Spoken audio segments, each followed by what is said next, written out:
अपने दर्शकों को इस समय बताना यह भी जरूरी है कि कल जेडीयू के अध्यक्ष ललन सिंह ने इशारों में बीजेपी पर वार किया था। आज जेडीयू विधायक संजीव सिंह ने साफ कह दिया कि बीजेपी ने गठबंधन धर्म का पालन नहीं किया।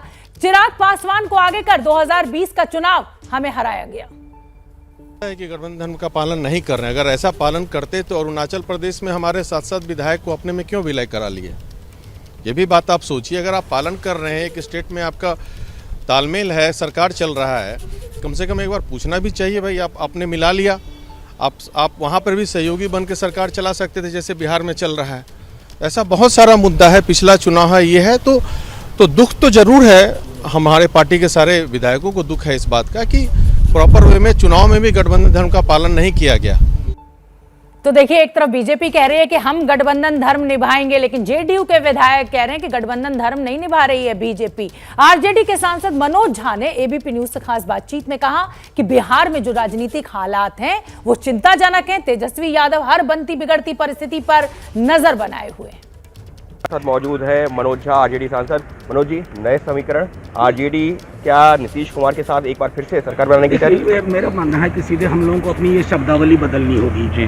समीकरण, सरकार बनाने की तैयारी, चिंता का विषय ये होना चाहिए कि किस तरह की चीजें लोक विमर्श में आ रही हैं। लोक विमर्श में जो चीजें आ रही हैं वो बिहार के सरोकारों को कहीं ना कहीं कुंठित कर रही हैं। वो कुंठा हम सब के लिए मुश्किल का क्षण है। इसीलिए मैं समझता हूं कि नेता प्रतिपक्ष तेजस्वी जी बहुत क्लोजली वॉच कर रहे हैं डेवलपमेंट को। और जाहिर है, जो मैंने पहले भी आपसे कहा था कि 2020 के चुनाव का मैंडेट जो था ना, उसका चरित्र कुछ और था। तो जाहिर है, देखा जाए कि उसकी परिणति, आज के घटनाक्रम की परिणति किस रूप में और कैसे हो।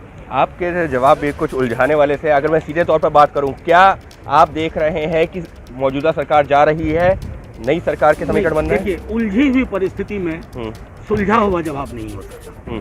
लेकिन इस सबके बीच में जो है कांग्रेस, ऐसी जानकारी भी आ रही है कि नीतीश कुमार ने सोनिया गांधी से बातचीत कर ली है, कांग्रेस ने अपने पर्यवेक्षक भेजने की तैयारी कर ली है। तो आरजेडी का वहां पर क्या स्टैंड है? सीधी सी बात है कि अगर कांग्रेस में ये पर्यवेक्षक की परंपरा है, वहाँ अगर उनके विधायक दल की बैठक हो रही तो पर्यवेक्षक जाएंगे। और उन्होंने सोनिया जी से बात की नहीं की, इससे हमें उसकी कोई जानकारी नहीं। तो क्या आरजेडी इस ओर देख रही है सरकार बनाने की, या जेडीयू की टूट को कैसे देख रही है? आरजेडी सिर्फ ये देख रही है कि बिहार को ये छवियां, ये जो अनसेटल करने वाली छवियां ना देखनी पड़े। और इस पूरी खबर पर हमारे साथ 2 रिपोर्टर्स जुड़े हुए हैं। आशीष कुमार सिंह न्यूज रूम से, प्रकाश हमारे साथ जुड़े हुए हैं पटना से। आशीष, मैं आपका रुख करना चाहूंगी। कांग्रेस की भूमिका जो है वो लगातार निकलकर सामने आ रही है और कहीं ना कहीं कांग्रेस के लिए भी ये लड़ाई है। जिस तरीके से जनाधार हर राज्य में कांग्रेस का खत्म होता जा रहा है और बिग ओल्ड पार्टी के नाम पर कांग्रेस एक किनारे होती हुई दिख रही है, तो कहीं ना कहीं जो कांग्रेस ये बड़ी भूमिका बिहार की राजनीति में निभाती हुई दिख रही है कि आरजेडी और जेडीयू से संपर्क बनाए हुए, तो कहीं ना कहीं अपना आधार बचाने की भी कोशिश के रूप में इसको देखा जाना चाहिए।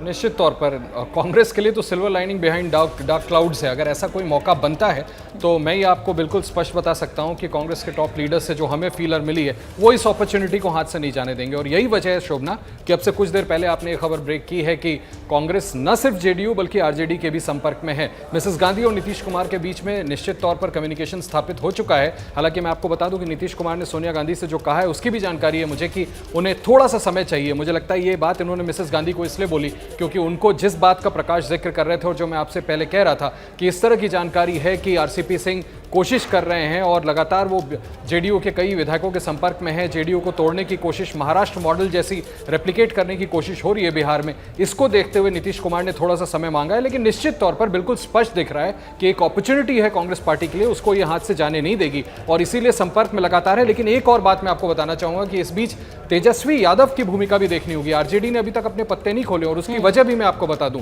तेजस्वी यादव ने कई अपने नेताओं, करीबी नेताओं से ये कहा है कि वो खुद इस बात को लेकर के अभी श्योर नहीं है। गवर्नमेंट बनाने को वो कल नीतीश कुमार के साथ बना ले, लेकिन अभी वो इस बात को लेकर श्योर नहीं है कि नीतीश कुमार का जो कुनबा है वो इंटैक्ट रहेगा, क्योंकि उनकी भी जानकारी, जहां तक मुझे सोर्सेस से जानकारी है, यही है कि आरसीपी सिंह पार्टी को तोड़ने की कोशिश कर रहे हैं। अगर ये तय हो जाता है कि जेडीयू इंटैक्ट रहती है तो संभव है अगले 48 घंटों में आप नई सरकार यानी पुराने महागठबंधन को एक बार फिर से सरकार बनाता देख सकते हैं। बिल्कुल ठीक है। आशीष और प्रकाश, आप दोनों ही बने रहिए और अपने दर्शकों को बता दें कि कल जेडीयू अध्यक्ष राजीव रंजन सिंह ने आरसीपी सिंह के हमलों का जवाब देते हुए चिराग मॉडल का जिक्र किया था।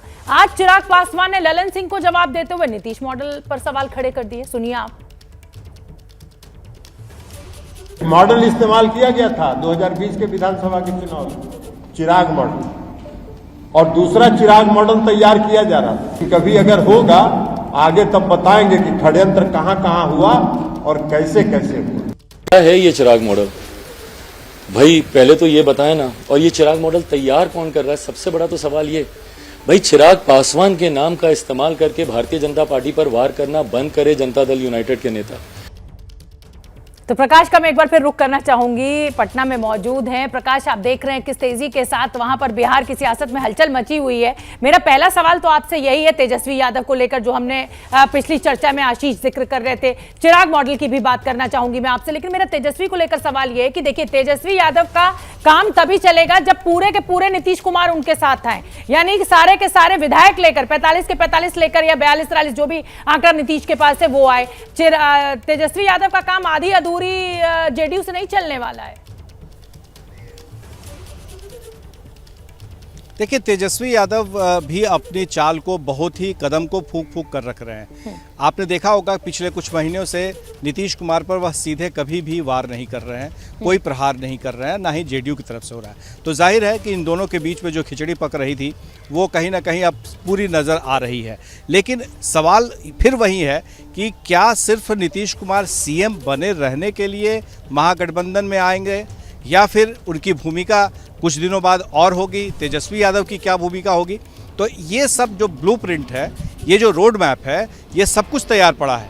अब सिर्फ और सिर्फ एक इंतज़ार किया जा रहा है उस अगले कदम का कि जहां पर नीतीश कुमार, मैं फिर कहूंगा कि ये बता सकें कि आखिर वो इस गठबंधन से, बीजेपी गठबंधन से बाहर क्यों आ रहे हैं। उनके पास एक सॉलिड चाहिए, एक इशू चाहिए, मुद्दा चाहिए जिस मुद्दे पर वो पूरे देश में जा सके, वो सबको बता सके, और उनके ऊपर जो छवि पर दाग लगा है कि इधर पलट उधर पलट, वो कम से कम खत्म हो सके। बिल्कुल। तो और पलटी का काउंटडाउन लगातार हम चला रहे हैं कि सब चंगा है गठबंधन में, क्या छोड़ेंगे नीतीश कुमार एनडीए का साथ।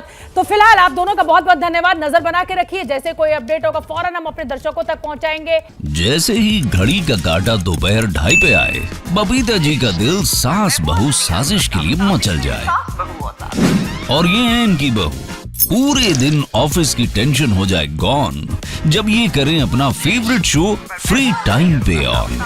इनकी तरह आप भी देखें अपना फेवरेट शो अपने टाइम पर और डाउनलोड कीजिए एबीपी लाइव ऐप अपने स्मार्ट टीवी पर।